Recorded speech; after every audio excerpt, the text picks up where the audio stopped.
Oui, comment ne pas élever ton nom, Seigneur? Comment ne pas encore dire merci en ce jour?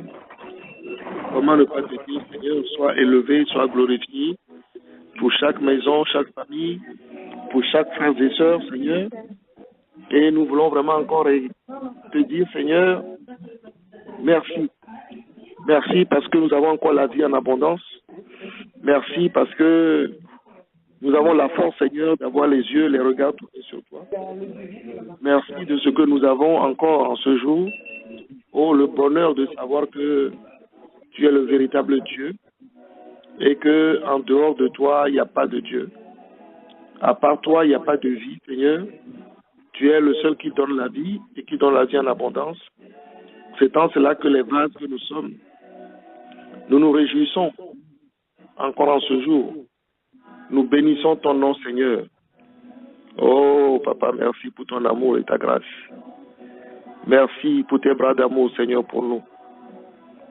Comment ne pas élever ton nom, Seigneur? Beaucoup sont encore couchés dans les lits d'hôpitaux. Beaucoup sont dans des incertitudes. Beaucoup encore, Seigneur, conjuguent leur journée avec des cauchemars. Beaucoup encore, Seigneur, ne connaissent pas ton nom. Mais à nous, Seigneur, que tu as appelés depuis la fondation du monde, tu nous as donné et tu nous as fait une grâce merveilleuse. Et c'est par cette grâce que tu nous as fait que nous pouvons nous réjouir encore ensemble. Nous avons vu, Seigneur, dans chaque maison, dans chaque famille, comment tes anges, Seigneur, sont à l'œuvre, comment ta parole qui est la puissance de vie, Seigneur, opère dans nos vies, comment, Seigneur, ta justice, Seigneur, à nos côtés, comment est-ce que, Seigneur, la joie nous envahit, comment la paix de ton royaume est à notre côté. Et voilà pourquoi, Seigneur, nous pouvons déclarer ce soir que nous aussi, nous sommes heureux en sachant que c'est toi que nous invoquons. Nous sommes dans la joie en sachant que c'est toi, Dieu, que nous appelons. Et nous sommes vraiment dans la joie, Seigneur, en sachant que rien ne peut nous nuire parce que tu es à nos côtés. Oh, Papa, qui peut nous éloigner de ton amour? Personne. Oh, dans ses bras, nous voulons vraiment y rester parce que, oh, c'est vraiment des bras d'amour, Seigneur. C'est des bras d'amour, notre Dieu, notre roi. Oh, ces bras, Seigneur, ces bras, ces bras. Ah, ces bras, c'est du merveille, Seigneur. Et ce cœur, Seigneur, que tu as, Seigneur, pour nous, tu ne regardes pas à nos iniquités et à nos faiblesses. Oui, tu nous regardes seulement, Seigneur, et tu nous aimes d'un amour on ne peut pas imaginer, Seigneur. Un amour insondable. Merci, notre Dieu. Que toute la gloire te revienne, Jésus-Christ. Que toute la gloire te revienne, notre Dieu. Merci, Seigneur, pour ce jour. Merci, notre Dieu, pour ce jour. Oh, merci, Jésus-Christ, pour ce jour. À toi l'honneur, la gloire et la louange. Pour tous les siècles des siècles. Merci, Seigneur. Oh, Papa, merci. Comment ne pas te dire merci? Et ce soir encore, nous sommes encore en ligne. Et notre étude de prière ce soir, oh, ce sera un moment de petite réflexion, on va dire. Et on va se poser plusieurs questions. Et on va voir comment est-ce que Dieu va nous répondre. Oui, c'est vrai, nous sommes tous des citoyens sur la terre. Et nous marchons sur cette terre. À côté de nous, nous voyons pas mal de choses. Et ô combien certaines choses que nous voyons traduisent effectivement la complexité de la marche sur la terre. Et cela finit par nous conduire à des réflexions. Cela nous conduit par moments à croire que le monde détient la clé de la vie. Et nous sommes étonnés de voir que le Dieu qui est avec nous, le Dieu qui est à notre côté, il est le merveilleux Dieu qui a la solution, qui est la solution. Vous savez, nous avons connu par le passé, au travers de la lecture de la parole de Dieu, qu'il y avait un pays qu'on appelait l'Égypte. Et nous avons vu que la science de l'Égypte était une science très élevée. Et on a vu des constructions, on a vu des pyramides, et on a vu que c'est un peuple qui manifestait une puissance phénoménale. La preuve, ils ont fini par rendre les Hébreux esclaves. Et ces esclaves travaillaient pour l'Égypte. Vous savez, par moments, nous croyons que l'histoire fait partie d'un passé, mais quand nous regardons bien nos calendriers, quand nous regardons bien ce que nous vivons aujourd'hui, nous ne sommes pas loin des Hébreux. Beaucoup de villes, beaucoup de pays, beaucoup de nations, beaucoup de peuples ne sont pas loin des Hébreux. Pourquoi? Parce que eux aussi vivent des moments d'esclavage, et j'allais appeler même ça l'esclavage moderne. Et dans cet esclavage moderne, ils luttent pour sortir de ces liens, mais ô combien c'était difficile. Et beaucoup de ces civilisations continuent toujours par marcher dans ce canal. Et je peux seulement dire ce soir encore à notre Dieu, merci pour tous mes frères et mes sœurs que toi, Dieu, tu as rachetés. Merci, Seigneur, pour tous tes enfants que tu as pris de part et d'autre et à qui tu as ouvert les yeux de l'esprit pour te connaître, à qui tu as ouvert les yeux de ton cœur pour qu'ils puissent t'apprécier. Oui, dans l'Égypte ancienne, il y avait un homme qui s'appelait Moïse, nous le connaissons tous. Et la Bible nous dit que Moïse avait été élevé avec la sagesse de l'Égypte. Mais à un moment donné, il faut qu'il tourne le dos à la sagesse de l'Égypte pour que Dieu puisse se révéler à lui. Vous allez me dire, mais mon frère, qu'est-ce que tu veux nous dire ce soir? Oui, il a fallu que Moïse tourne le dos à la sagesse de l'Égypte. Il a fallu que Moïse tourne le dos à la puissance de l'Égypte pour que Dieu puisse lui parler. Et Dieu s'est révélé à lui dans un buisson ardent.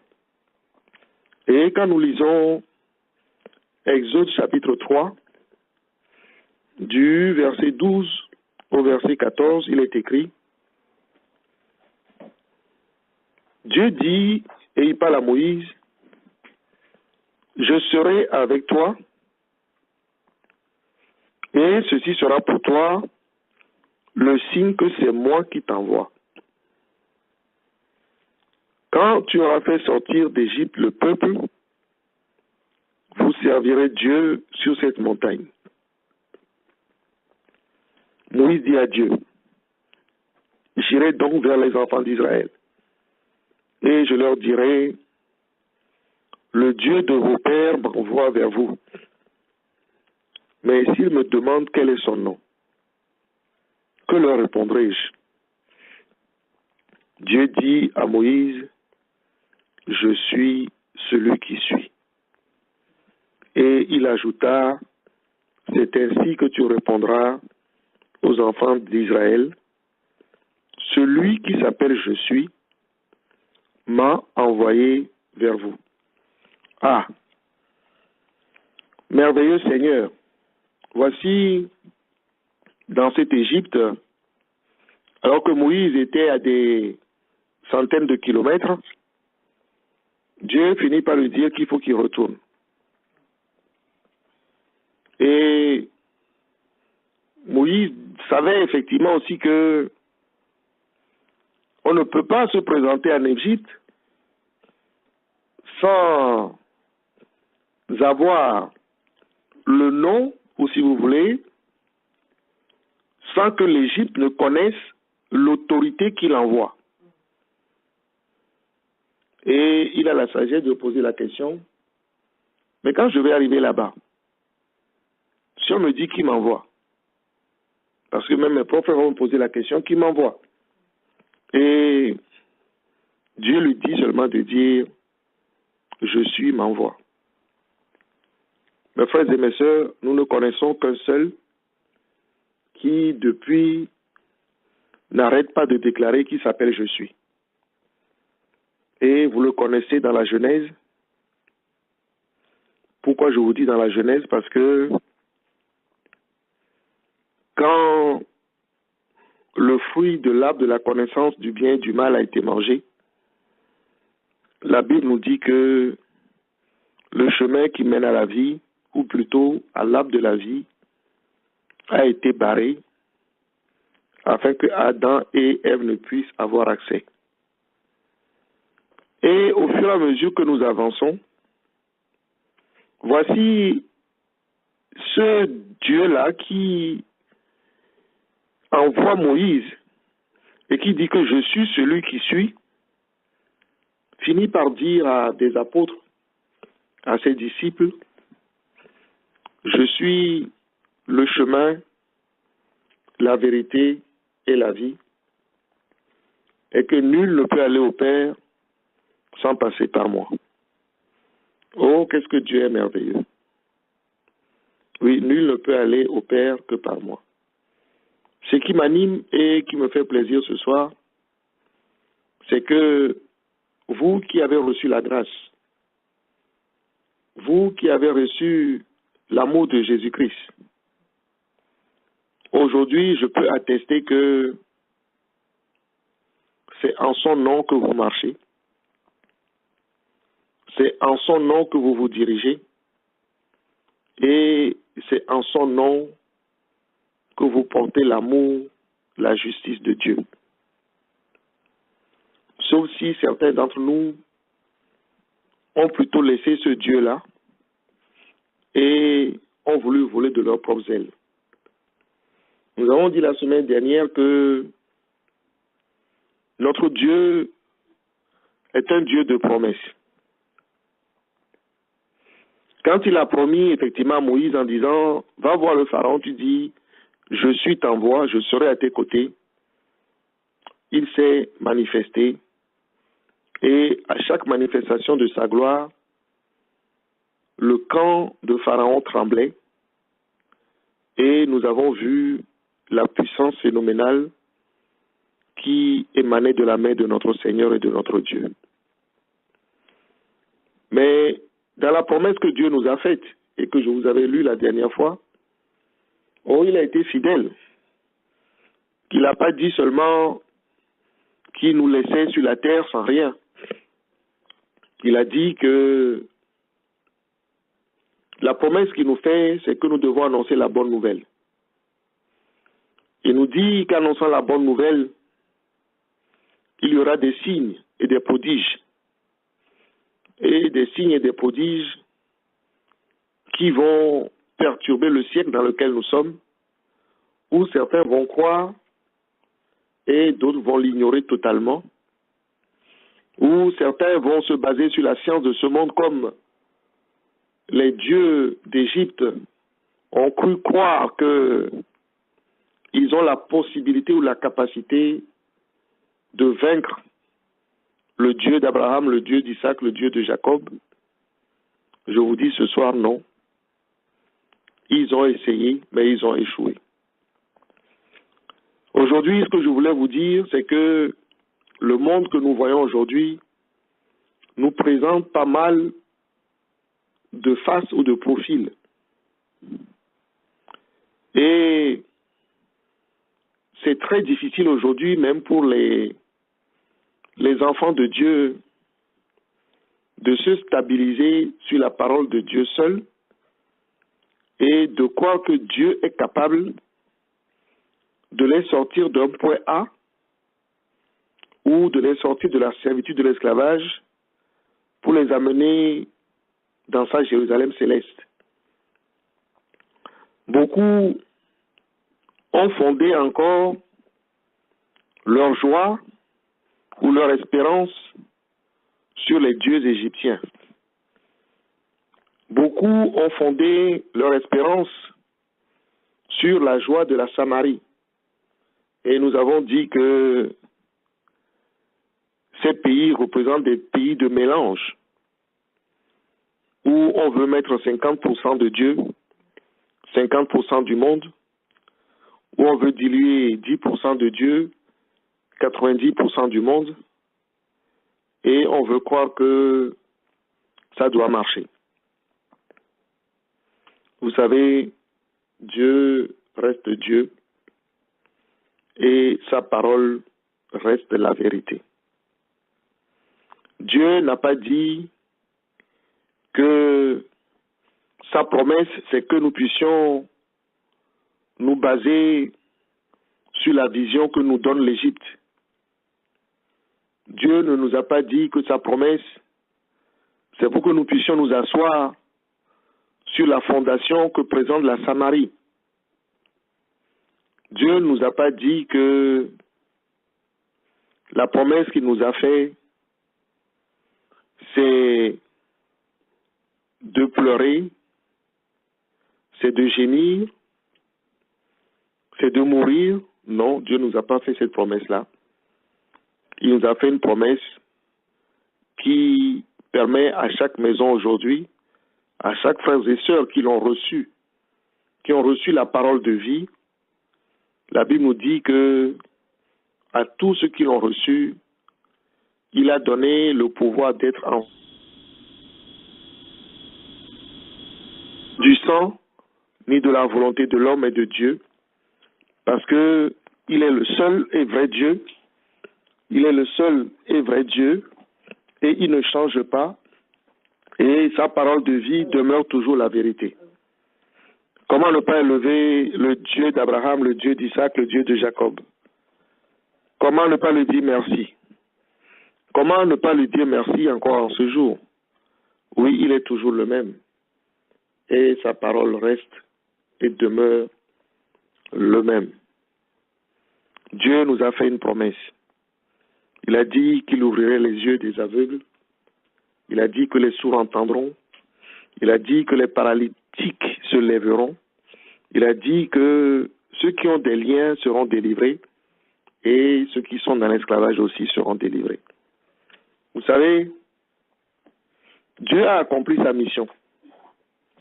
Oui, il a accompli parfaitement en allant à la croix. Nous avons vu la semaine dernière que avant d'aller à la croix, Jean s'est posé cette même question, à savoir, est-ce que c'est Jésus-Christ qui devait venir? Et nous avons lu que Jésus-Christ a dit et a répondu à Jean en envoyant les messagers d'aller dire ce qu'ils voient. Mais mes frères et mes sœurs, vous savez aussi bien que moi que Jésus n'est plus avec nous. Jésus, il est monté et il est monté devant les apôtres. Il est monté devant les témoins qui étaient là ce jour-là. Et la Bible nous dit que de la même manière qu'il est monté, de la même manière, il reviendra. Il reviendra pour la promesse. il reviendra afin que nous puissions voir l'accomplissement de sa parole. Que nous puissions voir que ce qu'il a dit n'est pas destiné seulement aux apôtres. Ce qu'il a dit n'est pas seulement destiné à certaines catégories de personnes, mais ce qu'il a dit est destiné à toi et à moi. Alléluia. Oui, il est merveilleux notre Dieu. Non, j'ai l'assurance et la certitude que Dieu t'aime. Et il t'aime d'une façon particulière. Je ne connais aucun Dieu qui soit capable de nous aimer comme il nous aime. C'est merveilleux. Vous savez, la promesse a été faite non pas seulement pour les apôtres. Je veux te rassurer ce soir. Je veux te dire que Dieu t'aime et il veut de toi. Il veut être avec toi. Il veut que tu sois son confident. Et il veut que tu viennes lui confier tes secrets, les secrets de ton cœur. Il veut que tu viennes lui confier les difficultés de ton cœur. Il veut que tu viennes lui confier les faiblesses de ton âme. Et il veut vraiment te bénir. Je le crois au nom de Jésus-Christ. Oh, Dieu est merveilleux.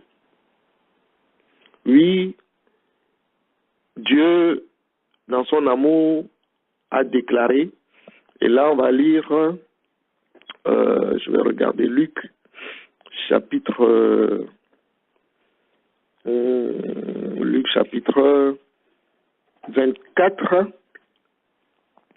du verset 44 au verset 49. Je crois que je vous l'ai déjà lu dans un autre message, mais je vais encore vous le relire. Luc, chapitre 24, verset 44 au verset 49. Gloire à Dieu. Puis il leur dit, c'est bon, vous avez trouvé? Luc, chapitre 24, verset 44 à 49. Puis il leur dit, c'est là ce que je vous disais lorsque j'étais encore avec vous, qu'il fallait que s'accomplisse tout ce qui est écrit de moi dans la loi de Moïse, dans les prophètes et dans les psaumes. Alors il leur ouvrit l'esprit afin qu'ils comprennent les Écritures. Et il leur dit, ainsi il est écrit que le Christ souffrirait et qu'il ressusciterait des morts le troisième jour, et que la repentance et le pardon des péchés seraient prêchés en son nom à toutes les nations, à commencer par Jérusalem. Vous êtes témoins de ces choses. Et voici, j'enverrai sur vous ce que mon Père a promis, mais vous, restez dans la ville jusqu'à ce que vous soyez revêtus de la puissance d'en haut. Ah, notre Dieu est merveilleux. Qu'il fallait que s'accomplisse tout ce qui est écrit de moi. Maintenant, les gens me disent que il y a un autre Dieu. Autrement dit qu'ils sont trois. Et que ces trois sont différents les uns des autres. Non, moi je crois qu'il n'y a qu'un seul Dieu. Et il parle lui-même parce qu'il décrit effectivement ce qui est écrit de lui, non pas à partir de Matthieu, mais il dit ce qui est écrit dans la loi de Moïse, autrement dit ce qui est écrit dans le Pentateuque. Ce que Moïse a déclaré, il dit qu'il est question de lui. Et il est aussi question de lui dans les prophètes et dans les psaumes. Ce qui est merveilleux ce soir et ce qui assure que la parole de Dieu ne change pas, la Bible nous dit, et nous l'avons lu, que Christ a souffert pour toi comme pour moi, et qu'au troisième jour, il est ressuscité. N'est-ce pas? Mais il nous dit que le message qui doit accompagner sa parole, c'est la repentance et le pardon des péchés. Afin que la promesse de Dieu, comme nous l'avons lu, soit une promesse partagée. Il dit, il faut que nous disions à nos frères et sœurs, vous devez vous repentir. Mais qui parle de repentance, parle effectivement de nous éloigner du péché. Vous savez, pourquoi est-ce que je vous dis ces choses ce soir? Je vous le raconte comme une petite histoire. Parce que je connais un homme. Et cet homme a beaucoup perturbé les nations ou les peuples de la terre, et il s'appelait Simon. Il y a beaucoup de Simon encore sur la terre aujourd'hui. Il y a beaucoup de Simon qui présentent en fait une forme d'adoration, non pas à notre Dieu tout-puissant, mais ils présentent une forme d'adoration à ce Dieu de ce monde des ténèbres. Ils présentent une forme de vision à ces êtres de la terre. Et beaucoup sont dans la confusion. Certaines parties de l'Église vont jusqu'à aussi être dans la confusion. Mais le plus important, c'est que la plupart des peuples de la terre croient plutôt que les Simons que nous avons dans ce monde ont la clé de la vie parce qu'ils ont et ils tiennent dans leurs mains une puissance phénoménale où le monde va jusqu'à dire que c'est la puissance de Dieu. Les politiques disent que c'est la puissance de Dieu. Les économistes aujourd'hui parlent de la puissance de Dieu parce que ils pensent que c'est cette sagesse-là que Dieu a donnée pour qu'ils puissent conduire le peuple.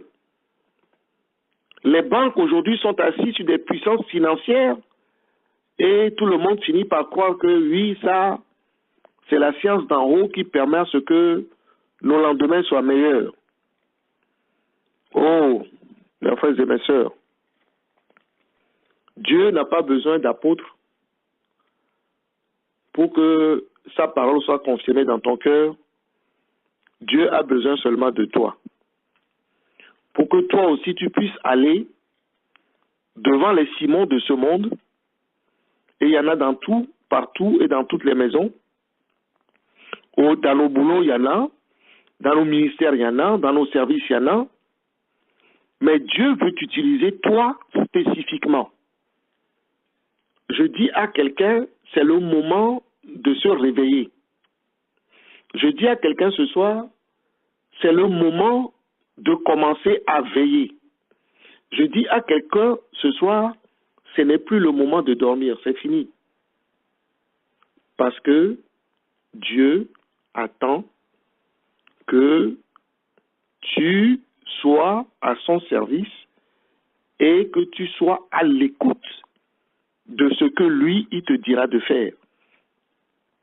Oui, dans les versets que nous avons lus, Luc chapitre 24, il nous a été fait une promesse que l'Esprit Saint viendra sur nous et que c'est parce que l'Esprit sera là que tu vas revêtir la capacité de pouvoir aller pour confondre les Simons de ce monde, pour que le diable, j'allais dire, les dénominations, les autorités, les principautés, les puissants de ce monde des ténèbres puissent se mettre à genoux devant toi. Et je dis à quelqu'un encore ce soir, même la maladie ne pourra pas se tenir devant toi. Je dis à quelqu'un ce soir, la mort ne peut pas se tenir devant toi parce que tu portes la vie de Dieu en toi. Nous portons la vie de Dieu avec nous et partout où nous irons, nous serons accompagnés de la vie de Dieu jusqu'à ce que le temps soit accompli et qu'il nous appelle pour la Jérusalem céleste. Mais puisque nous sommes sur la terre, et en ce jour, je sais que ce n'est pas encore le temps. Et Dieu a besoin de toi. Oui, j'aurais voulu qu'on aille voir un petit frère. Il s'appelle Philippe. Et nous allons lire ça dans Actes chapitre 8 et le verset 5. Oui, nous ne connaissons pas Philippe comme étant un apôtre. Nous ne connaissons pas Philippe comme étant un prophète. Actes chapitre 8. Vous l'avez trouvé? Attendez, verset 5. On va commencer par le verset 5. Mes frères et mes sœurs, beaucoup d'entre nous encore attendent les prophètes. Beaucoup d'entre nous croient que c'est la prédication de la dîme ou plutôt l'échange que cela peut apporter, ou plutôt l'évangile de prospérité qui nous fera asseoir dans les tabernacles de la terre qui vont faire quelque chose. Je vous dis non. Notre place n'est pas dans les tabernacles terrestres. Et ce n'est pas la richesse de ce monde dont il est question, mais il est question que toi aussi tu puisses porter la richesse céleste, celle qui permet à ce que les Simons se mettent à genoux, la richesse d'en haut qui permet à ce que les Simons de la terre puissent avoir le regard fixé sur toi et qu'ils comprennent que oui, en fait, les gens ou bien le monde les a élevés, mais qu'en leur propre cœur, ils découvrent qu'ils ne sont absolument rien et qu'ils découvrent qu'ils ont besoin du véritable Dieu qui s'appelle le Dieu d'Abraham, le Dieu d'Isaac et le Dieu de Jacob. Oui, notre Dieu est capable. Je lis la parole de Dieu dans Actes chapitre 8, le verset 5, et vous allez écouter cette merveilleuse histoire. Et la Bible nous dit dans le verset 5, Philippe, étant descendu dans la ville de Samarie, il prêcha le Christ. Est-ce qu'il a prêché la Vierge Marie? Il a prêché Confucius? Non plus. Est-ce qu'il a prêché Mahomet? Non plus. Il a prêché Bouddha? Non plus. Et je vous ai dit dans Matthieu 24 que Jésus-Christ a dit que c'est de lui dont on parle. Et Philippe, bien que n'étant pas apôtre, seulement disciple de Jésus-Christ, il est parti en Samarie, autrement dit en Égypte. Il est parti là où le peuple vit dans le mélange complet, là où la mort réside, là où les ténèbres sont présents. Si Philippe est parti prêcher Jésus-Christ. Et la Bible nous dit, le verset 6, les foules tout entières étaient attentives à ce que disait Philippe. Lorsqu'elles apprirent et virent les miracles qu'il faisait, car des esprits impurs sortirent de plusieurs démoniaques en poussant de grands cris, et beaucoup de paralytiques et de boiteux furent guéris. Alléluia. Oh, gloire à Dieu. Et le verset 8 nous dit, il y eut une grande joie dans cette ville. Voilà pourquoi je te dis ce soir, avant qu'on ne continue la lecture, que voilà pourquoi Dieu t'a appelé. Est-ce que nous sommes prêts, nous aussi, à revêtir le manteau de Philippe et à annoncer la repentance et le pardon des péchés? Est-ce que nous sommes prêts aujourd'hui à voir la main de Dieu se manifester dans ce monde où les esprits tremblent, où plusieurs démoniaques sont totalement libérés? Est-ce que nous sommes prêts à croire que la parole de Dieu est une parole efficace et vraie, et jusqu'à voir que les paralytiques et les boiteux sont guéris? Est-ce que nous sommes prêts? En tout cas, moi, je crois que mon Dieu est capable. C'est pour ça que je n'arrêterai pas de vous associer depuis à prier pour nos frères et sœurs qui sont aujourd'hui dans des faiblesses de la maladie, dans des difficultés de vie. Pourquoi? Parce que je crois que notre Dieu est capable. Mais ce qui est sûr, c'est ce que nous allons lire maintenant. Et la Bible nous dit aussi que dans le verset 9, il y avait auparavant dans la ville un homme nommé Simon qui se donna pour un personnage important, exerçait la magie et provoquait l'étonnement du peuple de la Samarie. Ah, voilà défini en quelques mots les Simons qui nous entourent. Des gens qui se prennent pour des personnages importants. Ici, il est parlé d'exercer la magie. Mais ô combien nous avons beaucoup de magiciens aujourd'hui dans ce monde. Ô combien nous avons beaucoup de techniciens dans ces pays et sur ces terres. Ô combien ces personnages provoquent l'admiration des nations et des peuples. Ils sont élevés aussi au point que beaucoup d'entre nous finissent par les adorer, alors que Dieu seul est digne d'être adoré. Et si je parle de Dieu seul, je parle de notre Seigneur et Sauveur Jésus-Christ. Lui seul mérite notre adoration. Lui seul mérite notre attention. Lui seul mérite notre cœur. Dans le verset 10, la Bible nous dit que tous, depuis le plus petit jusqu'au plus grand, l'écoutaient attentivement et disaient, voici la phrase qui m'étonne, celui-ci est la puissance de Dieu, celle qui s'appelle la grande.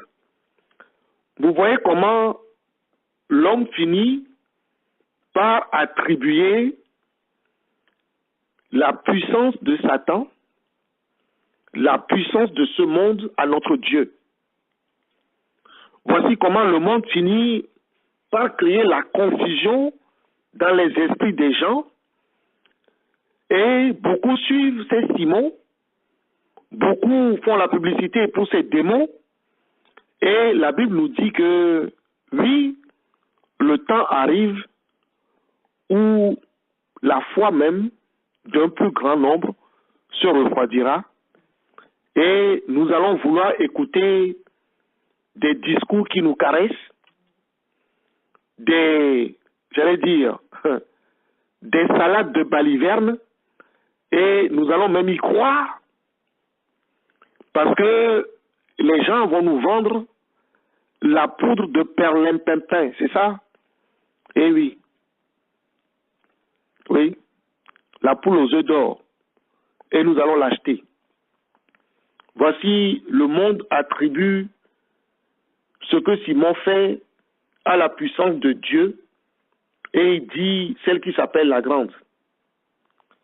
Mais ce qui me plaît, c'est ce que je te dis ce soir. La Bible nous dit dans le verset 11, il écoutait attentivement parce qu'il avait longtemps étonné par ses actes de magie. Mais, il y a un mais. Ah, c'est là où je suis rassuré.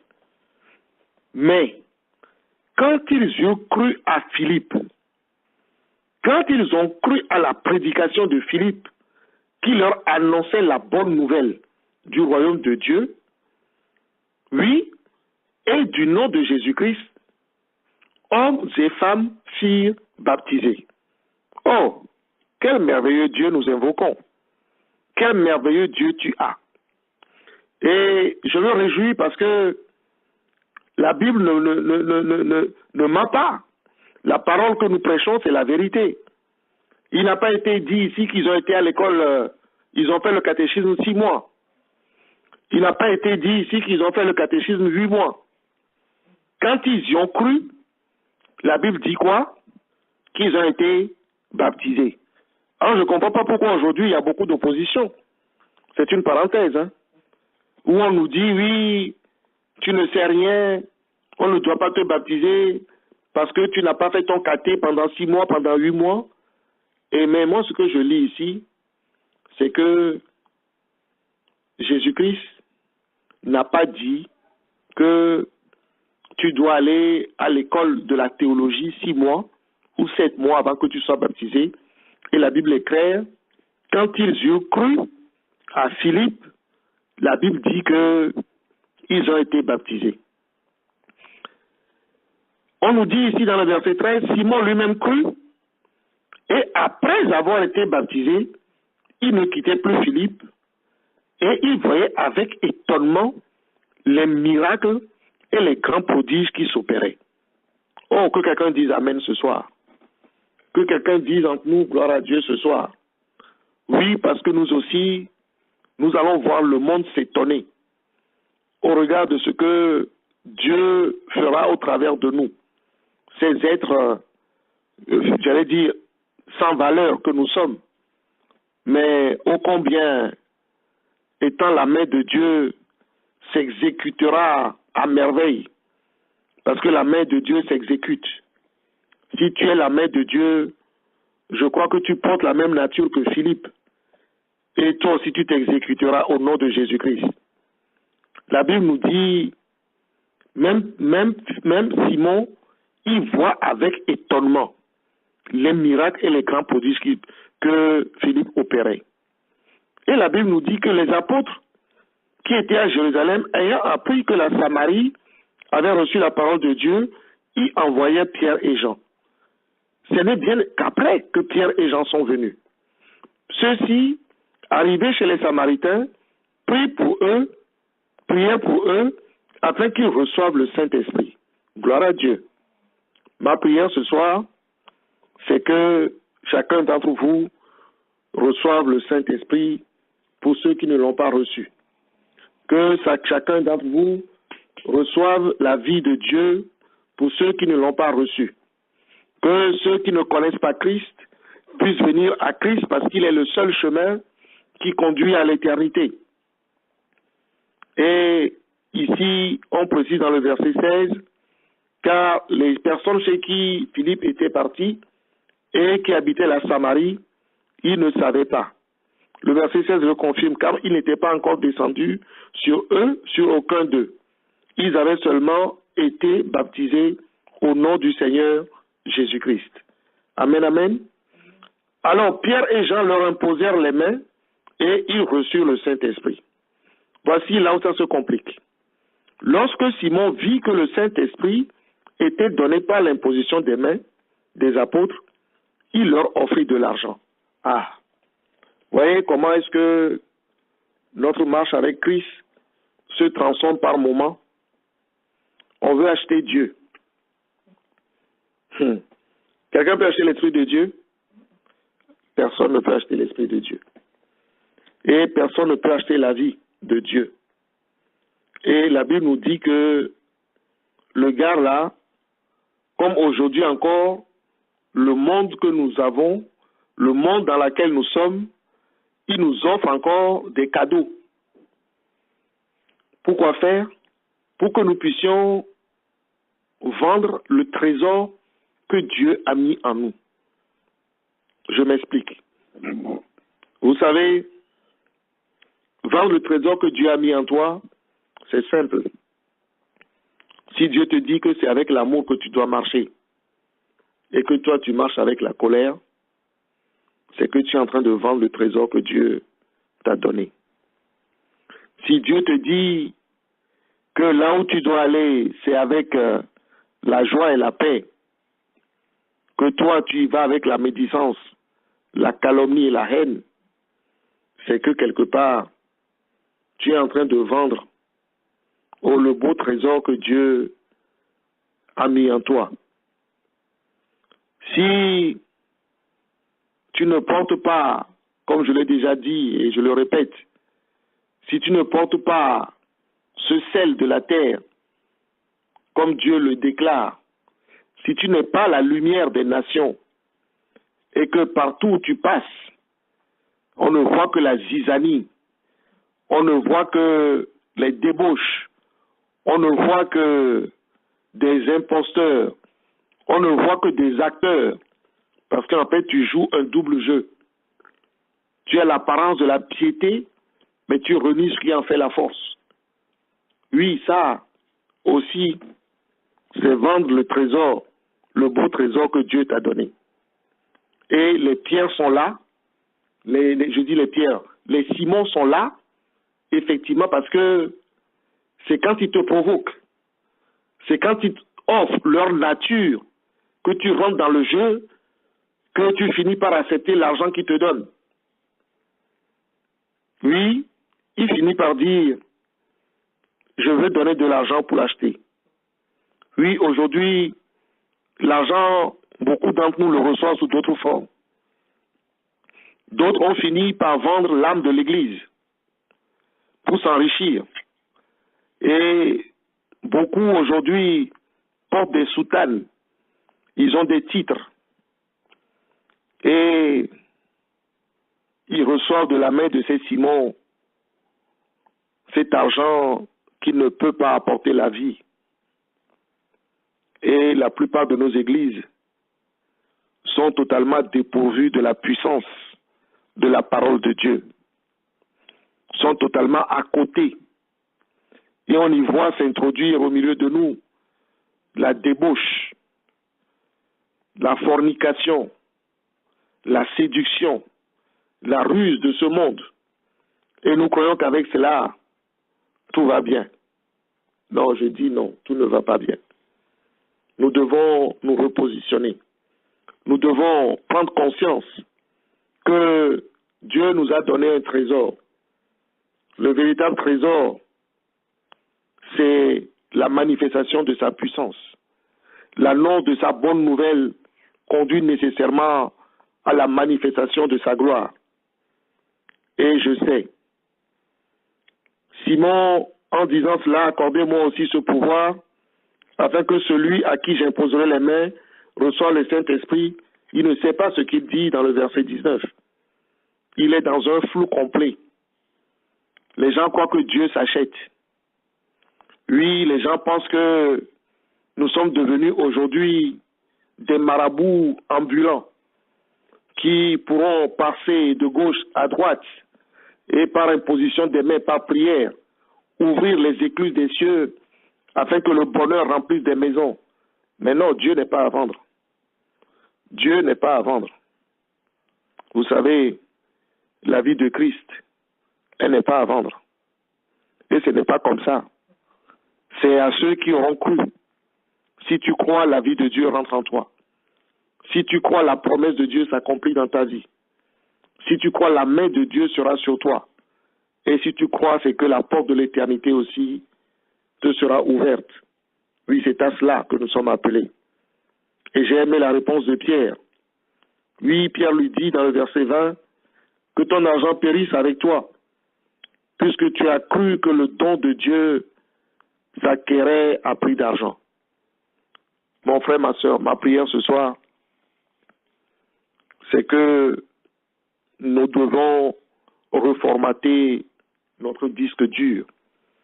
Si par moment tu as cru que, en tout cas, moi je sais que nous ne prêchons pas la dîme, mais si tu es dans un milieu où c'est ça qui est, j'allais dire, le leitmotiv qui te permet de croire que ton nom est inscrit dans le livre de la vie, je te dis ce soir, tu te trompes beaucoup. Si tu crois que ou le peu d'argent que tu apportes dans ton église devient pour toi la porte d'accès à la puissance de Dieu, ça aussi, je te dis que tu te trompes beaucoup. Ce que je voulais dire ce soir en rassurant quelqu'un, continue toujours par pleurer et mets-toi à genoux devant Dieu. Et c'est Dieu qui ouvre les écluses des cieux sur ta vie afin que le monde voit que Dieu est vrai. Oui, notre Dieu demeure le seul et le véritable Dieu et sa parole ne change pas. Oui, ils avaient posé la question, mais mon frère, tu as parlé beaucoup. Mais le message de ce soir, comment tu l'intitules? Comment voulez-vous que je l'appelle, ce message de ce soir? Oui, ce n'est pas avec la richesse de Dieu qu'on acquiert le cœur de Dieu. Alléluia. Ce n'est pas avec de l'argent que tu peux acheter Dieu. Notre Dieu ne s'achète pas. Notre Dieu, il se reçoit. Il se reçoit dans un cœur repentant. Il se reçoit dans un cœur sincère. Et il permet à ce que le monde voit que tu as une lumière qui est allumée et qui brille. Oui, parce que ce n'est pas ta brillance que le monde sait que tu portes la vie de Christ en toi. Comme Philippe l'a porté en lui, oui, la Samarie a su que les gens qui sont venus ont beaucoup créé de l'illusion, mais que nous ne sommes pas en train d'adorer un Dieu qui crée de l'illusion, mais nous sommes en train d'adorer un Dieu qui apporte la vie. Et partout où Philippe a passé et passé, il a apporté la vie. Voilà pourquoi ce soir encore je dis et je confirme et je confesse que nous sommes les porteurs de la vie.